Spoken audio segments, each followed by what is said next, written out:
Trick or treat time. Trick or treat time. Trick or treat time.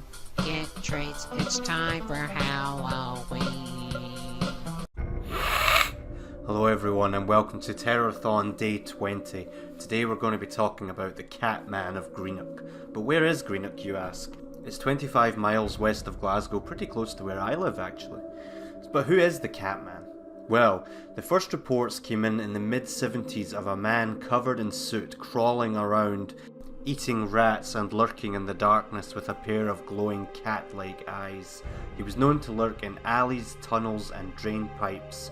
And during that time he was seen as a local boogeyman. There was no actual evidence that he existed, so stories of him were used to scare children, and some children would go to the abandoned railway tunnel near where the Catman's apparent den was, which they nicknamed the Double Darky, and dared each other to see how far they could get into the tunnel, but they could only go so far before the Catman would grab them. Up until 2007, he was just a legend, until a pixelated video appeared on YouTube showing the Catman giving a thumbs up to the camera before continuing to eat his dinner of a rat.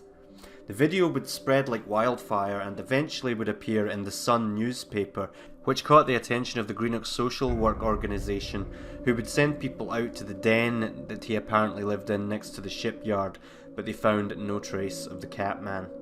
Pictures have appeared online since then, showing the Catman being quite passive and harmless. There are many origin stories that people have given for the Catman. The most popular one is that he was a Russian sailor who got stranded in the 1970s due to the collapse of the shipyards.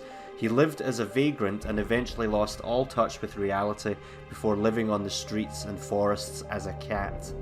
Another theory is that he was a worker from one of these shipyards who never returned home, and some people even postulate that he got in trouble with the local mob who broke his legs, and that's why he crawls around on all fours and lives on the streets to avoid detection. For years now, a Facebook page has existed documenting appearances of the Catman, but no sightings have been reported since 2015. And some people on the page report seeing a YouTube video that has since been removed, showing local hooligans known as Neds beating up the Catman and even cutting out his tongue. 5 years later, we still do not know the condition of the Catman, whether he's still alive, whether he's found housing, whether he's been taken into a mental health hospital. No one knows. But one thing we can all agree on for certain now is that the Catman at the very least existed, and we can only hope he is doing better now. See you tomorrow.